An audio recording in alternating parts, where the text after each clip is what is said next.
Assalamualaikum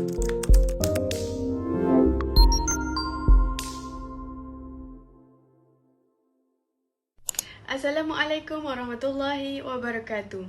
Before we get started, let me introduce myself first. I am Nurul Nadia and I will explore it more on the topic regarding the differences between insurance and Takaful.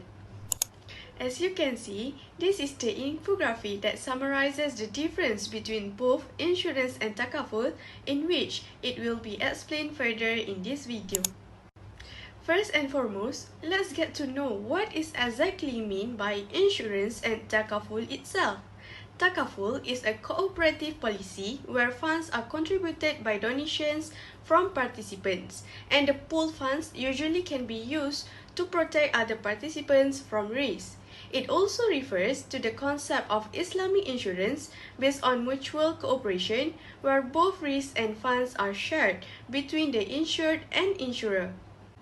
As for the insurance, it is considered as a policy that shifts the risk to the insurance company, whereas an insurance contract can be defined as an agreement whereby an insurer undertakes in return for the agreed premium to pay a policyholder a sum of money on the occurrence of the specified event. Differences 1. Both Takaful and insurance are subject by what?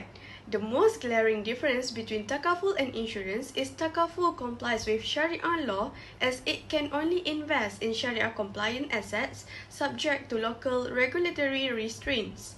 In addition, Takaful is void of any elements of gharar, uncertainty, al-maisir gambling, or riba interest, and it was created as an alternative to conventional insurance mainly to avoid these prohibited elements. In contrast, insurance is only subject to the government laws and has been concluded that modern conventional insurance contracts are unacceptable to Islam. This is because the insurance involves the use of certain elements that directly contradict the rules of Sharia, which are gharar, al-maisir, and riba. Let's get deeper with those elements that differentiates both Takaful and insurance. First, al-maisir, which known as gambling. In a Takaful business, it is not involved with the elements of al-maisir, since the policyholders are deemed to donate a sum of money to help each other in case any one of them suffers loss.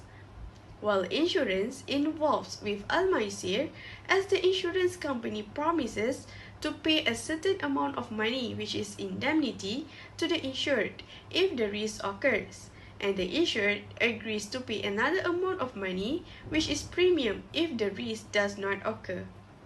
Second, gharar, which known as uncertainty. There is no element of gharar involved in Takaful, since the policyholders' fund is structured and the policyholders are grouped in a mutual assistance contract, and they will donate their contributions to the fund. In insurance, neither the insured nor the insurer knows when the loss will occur or what will be the amount or whether it will occur in first place. Third, riba, which known as interest. Takaful businesses are restricted to an interest-free system, while most insurers invest in interest-bearing assets. Differences 2.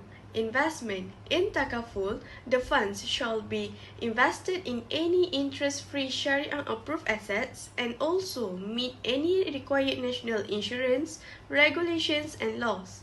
It is a must for the Takaful operator to invest only in Sharia-compliant instruments that are free from gharar, uncertainty, al-maisir, gambling, and riba interest. Insurance businesses are only restricted by local regulatory restraints and are free to invest in legal instruments such as stock, bonds, and others. The funds may be invested in any assets based on their assessment of what fits their profiles as long as they meet required national insurance regulations and laws. Differences 3. What happens to the profits or surplus? In Takaful, the profits or surplus are shared among the participants and operators of a Takaful fund. The shareholders' profit is generated from the return on the investments of the shareholder capital and expenses paid to the shareholders by the policyholder for two purposes, which is managing the company on behalf of the policyholders and managing the policyholders' investment funds on behalf of the policyholders. In insurance, the policyholders do not get any share of underwriting profit except in mutual companies.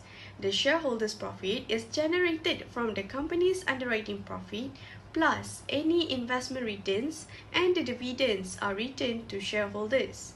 That's all from me. Thank you.